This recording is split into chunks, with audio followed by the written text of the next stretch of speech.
Salut, je m'appelle Christian Garcia. Je suis avocat américain, admis à Berkeley de Minnesota depuis 2022. Pendant 2 ans, j'étais avocat commis d'office. En 2024, j'ai divorcé et je suis allé à Paris pour faire la marathon Schneider où j'ai trouvé des militaires qui m'ont donné envie à m'engager. Donc, en 2025, je me suis engagé dans l'armée américaine en tant que soldat de l'infanterie. Pendant la formation, j'étais assis sous une piste de béton où les sections instructeurs nous ont accordé 1 heure pour utiliser nos portables. Pendant la heure, je voulais me renseigner des affaires dans le monde. Je voulais savoir ce qui se passe dans le monde. Donc, je me suis lancé vers france24.fr où je me suis renseigné. Mais aussi, je me suis tombé sur une interview avec Claude Ardide. Euh, C'était à propos de son livre, Accord perdu. C'était un sujet très intéressant, le système prostitutionnel en France. Donc, j'étais pressé et je me suis lancé vers Amazon où j'ai cherché le livre. J'ai entré le nom des livres à cœur perdu et j'ai commandé le livre.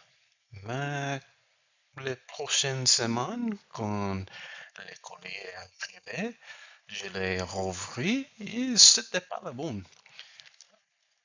Mais arrivé, cet livre à cœur perdu par Sarah West. Euh, Ce livre raconte une histoire d'un mafieux qui a sauvé et tombé amoureux de la femme d'un autre mafieux et les ennuis qui poursuivent. Malgré tout ça, j'ai le lu. C'était pas mal, mais c'était pas le bon. Donc, je me suis lancé de nouveau à Amazon où j'ai trouvé la bonne livre. Accord perdu.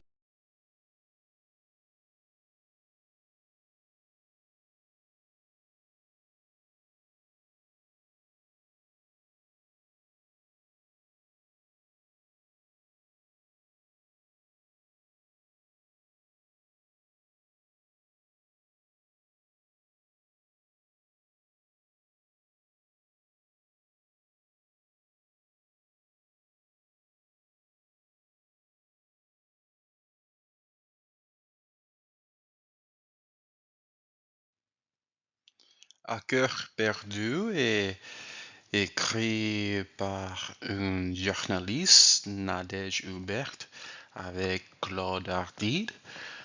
Euh, Elle s'inquiète sur le système prostitutionnel des mineurs en France. Madame Hubert réalise des interviews avec des policiers, magistrats, juges, victimes, les parents et travailleurs sociaux.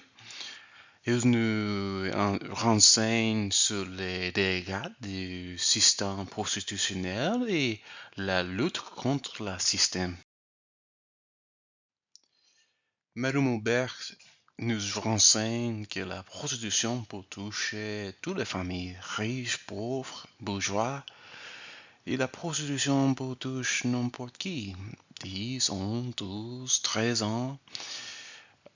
Madame Hubert nous parle de Clara. Clara est née en Bulgarie. Ses parents sont disparus. Ensuite, elle est placée dans une famille d'accueil en France. Dans la famille d'accueil, elle a des problèmes mentaux. Elle est envoyée dans un foyer où elle est tombée sous l'emprise d'une proxénète à 15 ans. Madame Aubert nous parle d'Isa. Elle rencontre un petit ami et elle tombe dans la prostitution à 14 ans. Et Madame Aubert nous parle d'Annabelle. Annabelle naît en Amérique du Sud et grandit dans une famille d'adoption bourgeois, tombée dans la prostitution à 12 ans. Et Madame Aubert nous parle de Léa. Léa est une famille avec des revenus confortables. Elle est bonne élève, tombée dans la prostitution à 16 ans. Je me demande pourquoi ces filles se prostituent. Et je ne peux imaginer pas que ces filles ont rêvé de devenir une prostituée. Mais il s'avère que les prostituées gagnent beaucoup d'argent. Parfois, les agents n'ont même pas les filles à la prostitution. Clara, lorsqu'elle est envoyée à un foyer d'accueil, elle est tombée sous l'emprise d'un proxénète, même là. Et puis, elle est tombée sous l'emprise de drogue. Elle est devenue toxicomanienne. Et pour acheter les drogues, elle s'est prostituée. Isa, son petit ami, l'a contrainte à se prostituer. C'était par la volonté d'Isa. Annabelle, la même histoire. Elle a fait des mauvaises rencontres et des mauvais amis, des voyous, des trouillards les ont contraintes à se prostituer. Et Léa, même histoire. Son petit ami l'a procédé à se prostituer. Quand j'entends dire d'un proxénète, j'imagine un mafieux avec tatouage sur le visage, musculeux avec des barbes, mais c'est pas le cas. On voit que la proxénète de Léa était son petit ami mineur. La proxénète d'Annabelle était jeune garçon voyou. La proxénète d'Isa était Brice, un jeune homme.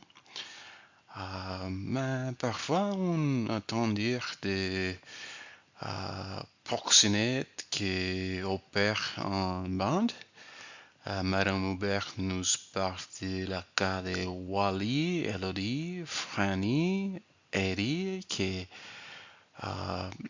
contrainte Leila à se prostituer. Madame Aubert nous parle de Yune et Anna. C'était un couple qui ont contraint Mila à se prostituer. Et Madame Aubert nous parle de l'histoire de Kenza. Kenza et une amie sont allés chez un soi-disant gentil compagne. Les compagnes les ont emmenés à un autre appartement où Kenza et sa amie sont séquestrés et contraintes à se prostituer. Et qui s'occupe de tout ça? Il y a une brigade dédiée à la proxénétisme. La brigade Proxo, ils mènent les affaires et les enquêtes sur la proxénétisme avec le but de démanteler les réseaux. Les brigades anticriminalité passent à l'action avec des perquisitions et des interpellations. Et enfin, la brigade doit rendre une procédure impeccable au magistrat des permanents et à la procureure de la République. Si la brigade rend une information autrement dit une procédure avec des failles, l'affaire peut être classée sans suite. Et si la brigade vraiment rend une information, une procédure impeccable, l'affaire peut arriver à une cour de comparaison immédiate où un jugement sera rendu en 86 heures. Sera un procès éclair où les témoins, les victimes n'ont doivent attendre.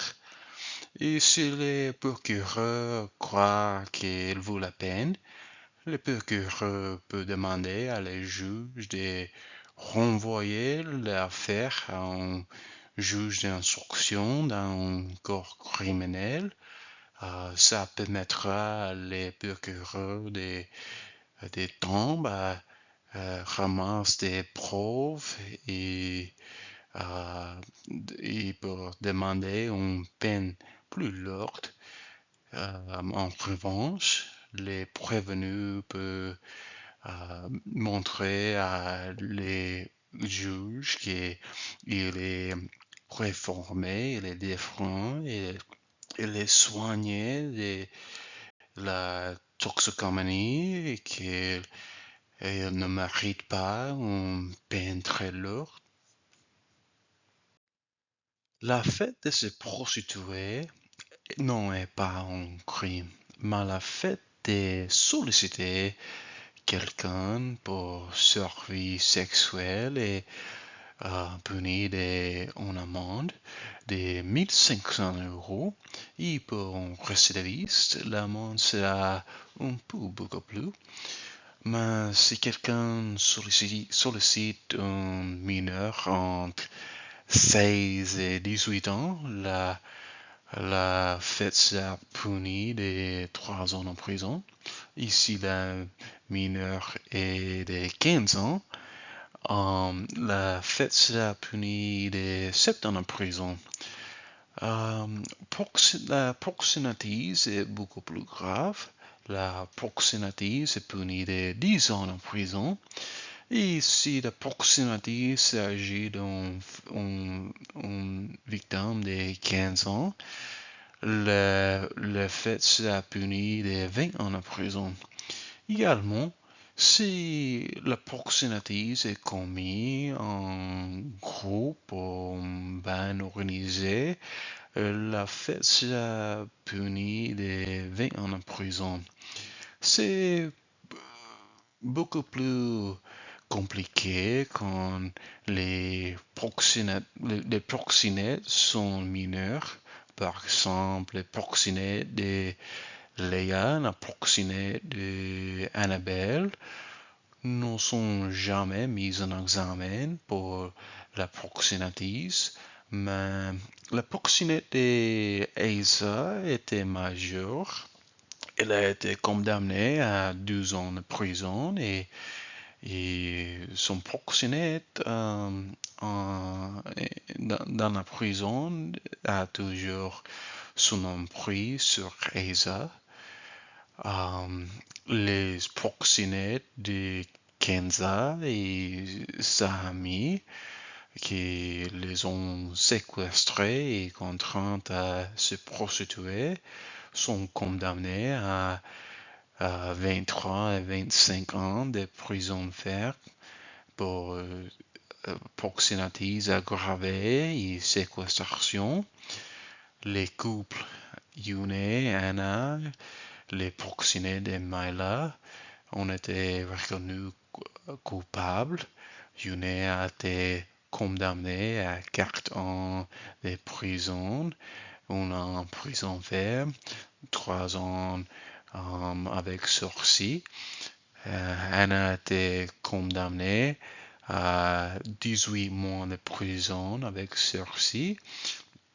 Elle a été reconnue coupable en tant que complice à cause de la fête qu'elle a mise en disposition son appartement à Yune, où on lui a euh, contraint Mila à se prostituer. Et il s'avère qu'Anna a aussi profité de l'argent de la prostitution. Wally, Elodie, Fanny, Eddie, euh, ils ont été libérés, mais l'affaire était mise en classement, commission rogatoire pour poursuivre l'enquête. Eddie est accusé de demander à Leila à se prostituer. Sa sœur Fanny, 22 ans, est accusée de louer l'Airbnb, l'appartement où Leila s'est prostituée. Et Wally est accusé d'être le gardien du corps de Leila. Toutes sont mises en examen, mais le procureur a besoin de temps pour ramasser des preuves. L'un des clients de Clara, Samir, était un directeur adjoint de l'organisation humanitaire qui s'occupe des demandeurs d'asile. Elle était père, mari, 50 ans. Elle a fini par être comparée à la tribunal de la justice pour une comparution immédiate où elle était condamnée à 18 mois de prison avec sursis et avec 6 mois sursis probatoire, lui passera sur un bracelet électronique et n'en finira pas en prison. On voit que les peines pour les proxénétisme c'est beaucoup plus lourd. Je me demande comment ces filles sont tombées dans la prostitution. On voit Clara après de l'histoire avec sa mère. Elle est rejetée dans la prostitution à cause des drogues. Il avoue à Madame Hubert qu'elle a un problème avec le crack et pour acheter du crack et rendre service sexuel terrifié à un monsieur tout le monde, un soi-disant gentil mec. On voit Annabelle, elle a été sauvée par son père d'un proxénète. Après que son père et sa mère sont divorcés, elle est reçue dans la prostitution. On voit Leia avant d'être contrainte à se prostituer. Elle a eu des problèmes de santé mentale. Et on voit encore Clara. Clara était placée dans un foyer. Et dans le foyer, elle est tombée sous l'emprise d'un proxénète. Et Clara est la sortie de la foyer quand elle veut pour se prostituer. Et les dirigeants de la foyer ne peuvent rien faire parce qu'ils n'ont pas le droit à l'empêcher, sauf en certaines circonstances. Mais qu'est-ce que peut-on faire pour soulager la crise prostitutionnelle?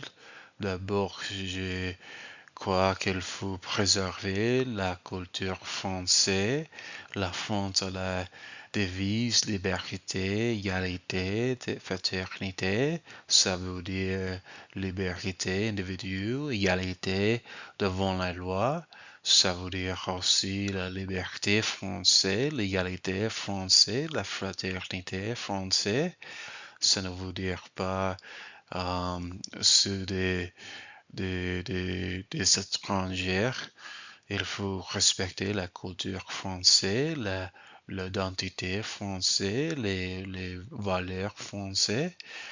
Euh, il faut limiter la migration à ceux qui sont prêts à adopter la culture. On voit ce qui se passe quand quelqu'un, un band de gens refuse à adopter la culture.